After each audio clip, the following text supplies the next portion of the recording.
energy. Depression is a bitch that won't stop texting me. Hi everybody, so I wanted to make a video talking to you guys separately about my health and what's going on. Just in case you're nosy like I am, because when people are going through health things, I'm really nosy about it, but I don't like to pry, so I don't like message and ask and stuff like that. And I'm, just in case a lot of you are like me, I wanted to just fill you guys in on what I know, because I'm still in the thick of it myself and I'm still wondering what's going on. But it started at the beginning of this summer where I really was having like pot syndromes, where I would be fine, but every time I stood up I'd almost black out, I'd get really dizzy.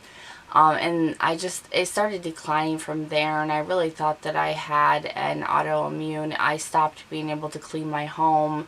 I was in bed a lot. It was hard for me to get in the shower because for some reason that would make me start to see spots and I would feel dizzy. And so I thought I had an autoimmune, which I still may. I mean, I do have one or two that I know of that I do have, but I was thinking more along the lines of the POTS and then Ehlers-Danlos, which I still may have. I'm in the process of being checked for that as well, because my family shows a lot of signs of it as well, and basically I pass every test they do for it. So I'm seeing a lot of doctors right now, and I did just recently get diagnosed with agoraphobia. So that is extremely hard to do when you have agoraphobia, and that's something that I'm struggling with, is the fact that how do you get help when you can't leave your home? And, you know, you can't be diagnosed with anything if they can't see you face to face. You know, I can do a therapist telemed, but I can't really do a doctor's diagnostic visit. I have tests I have to do. So I have had, they prescribed me some medication to get me there, hopefully. But those types of medications and benzos and stuff, they don't really work too well on me. My anxiety is a whole other beast that I don't think very many doctors understand, that I've had since I was 6. Clinically diagnosed with chronic stress at 6. And the weird thing about it is I have no trauma that I at least remember. You know, I wasn't abused. I think I was lightly spanked twice my whole life. And there wasn't really a lot of fighting in the home. I remember one fight, and it stuck out in my mind because it was so rare. And I definitely don't remember ever being sexually abused or anything like that.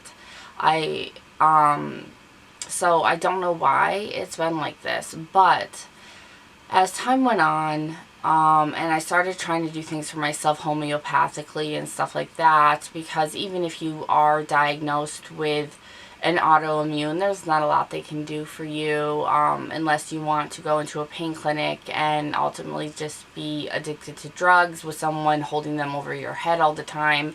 And these days in America, the health care system is scary, like downright scary, and the pharmacists and getting your medications on time is impossible, and I just can't do that. I can't be pushed and pulled like that. That's something that's going to cause my body to just go insane.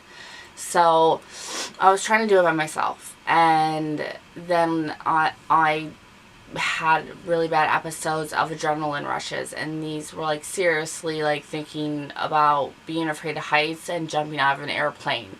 That's how I felt just at resting point, and it was happening for about a month and a half continuously every second of the day, and that's not good. And then my kidneys still to this day kill me really bad, and I have something that's under my rib, kind of like up under there and then below, that feels like a balloon that is just expanding, and it causes me so much pain. And I know it's not a kidney stone or a kidney infection because, you know, my urine has not changed. I've had all of that checked. However, I did have like I said, I had to call 911 because my husband went to the store, and I ended up having 2 of those adrenaline rushes back to back that were so bad that I was sweating into my ears. I lost consciousness. And when I could gain consciousness enough, I texted my husband and told him to call 911 that I needed help.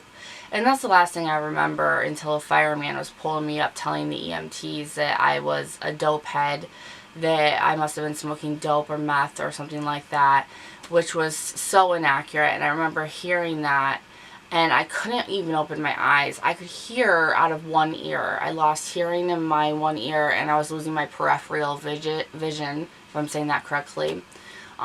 But I could hear, and I kept trying to lift my head to be like, I've never even done that drug, because I was afraid they were going to give me Narcan. And when you're having adrenaline rushes, giving me Narcan, the way that my heart rate was, they probably could have killed me. And it was horrid. It was kind of like a stigma, I think, because they had to come into a trailer park and they were just expecting the fact that I was like that I was a drug user, which sucks, and is another reason why I won't go get help. Is because you're either labeled a drug seeker, a drug user, or they just don't help you and they gaslight you a lot. So I've been traumatized since having Keegan, and so the medical trauma is real. It's very, very real. And then I thought I was having another SFS leak, which is another cerebral fluid, cerebral, I'm very bad at saying all of these, fluid leaks. And that's something that can happen also if you have Ehlers. You can do that all on your own, but since I had previously had one, I thought that maybe because my back had been hurting so bad and I've been having my husband crack it, that maybe we had tore it again, because I was having that same kind of feeling too. And that kind of simmered down a little bit, and as I bed rested and stuff, but it kept changing to like what I thought I might have, what the symptoms that were going on. But that 911 call was the final thing for me, and I went into the ER. It was actually a very great visit. I'm not going to lie. Usually I'm there for at least 12 hours waiting. I was in and out in 4 hours with my labs in my hand. And they told me that my labs were fine. And of course they wanted to zero in on my anxiety more than they wanted to zero in on the fact that they couldn't even touch my kidney on my left side without me screaming. Which was a little irritating. They ended up sending me home with something from my stomach because of indigestion or GERD or whatever, because I think that's what that pain is, which I'm not so sure. And then a depression medication, which mixes with my FAQS that I'm on, so I'm very close to serotonin syndrome at this point. And so I'm scared of that. And I was very confused because I'm not depressed. Something is going on, but they gave me this medication. It's making me very, very sleepy and sluggish, so if that's how I seem, that's why. It's, but whatever, everybody's depressed. I guess we could all use one of those, right? But anyway, I was a little intrigued because I was reading through my blood tests, and I've been in the medical field to like a CNA extent, and then because of the job that I worked in at CNA was so illegal and so bad, I did have the charge nurse's job too. And I also was a home health aide, and then I went to college for nursing for a while. So I know enough medically, but then I don't know enough, if you know what I mean. But I knew enough medically to know that they told me my tests were fine, but I'm looking at least 5 different things that are right there on the line of being too high. And that was concerning to me. So I highlighted them, and I didn't know what they were. So I Googled them to see what the tests were. They all came back to kidney function. Something to do with your kidney function. So I am very high, borderline alarm, like bell going off with my kidney function. So I was very irritated at that point that they decided to give me depression medication and wouldn't talk to me about my kidney problems, when obviously all these tests that had to do with kidneys were elevated. I mean, they weren't alarming, they weren't setting off alarm bells, but they were like 0.1 away from the max that it could be. And that's a little concerning. And my inflammation markers are off the charts. My white blood cells and red blood cells are fine, but my inflammation marks are off the charts. So I have been struggling taking a ton of medication. I think I take more medication than I eat food. I've lost almost 100 pounds, which has been weird. Weird and a little hard to deal with as well, because I lost it a little bit too fast. So now I have a lot of skin, and it's just, it doesn't make you feel sexy. I almost felt better being bigger. But as of right now, I feel a little bit more energetic. I feel like I can do a little bit more, which is why I'm here. But I still have a long road to go, because something is going on, and it's going to come to a head eventually if they don't figure it out. And so I'm going to start bringing my husband with me, because he's a man, and he can be a Ken/Karen when he wants to be.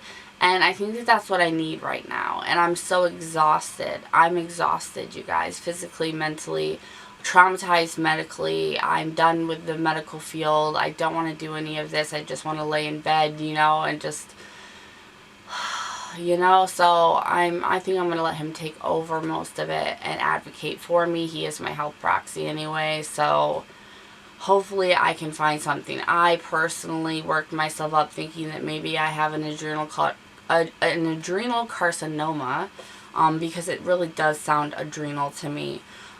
Kidney functions and all of that, and your adrenals sit on, like, right on top of your kidneys, and they can cause you rushes of adrenaline, especially if there's something going on with them, an infection or a malignancy or something that's going on. And that's my concern. If I have cancer, or if I have some type of something going on, I want to catch it as fast as possible. And I feel like in America, you just don't get that choice. You don't get that choice. You get lucky if you find a doctor that really cares. So as of right now, I'm taking it easy. My husband's doing 90% of the work now. I have a cane, I have a walker, I have a bathroom or shower chair with suction cup handles.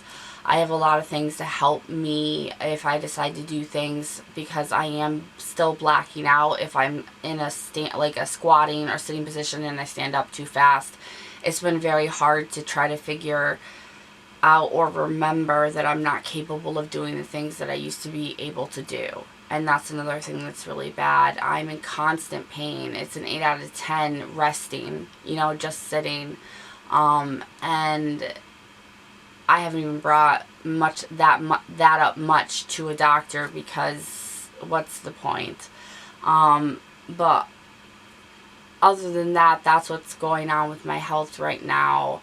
And I am officially agoraphobic, which is going to be great, with the bipolar and the BPD and the OCD and the trichotillomania, and now I am also diagnosed with dermatillomania, and there's just a lot going on. So I'm trying to stay positive. I'm going to fix this to be the best housewife and the best mother that I can be. I'm going to be here for my children and my grandchildren and you guys, and I am really trying to stay positive. So good vibes, prayers, whatever you do to wish people good luck, please send it my way, because I definitely need it. But that is the down low, the 411 on what's going on with me. If I forgot anything, I'll write it in the description box. But other than that, that's what's going on, and I'll see you guys in the next one. Bye-bye.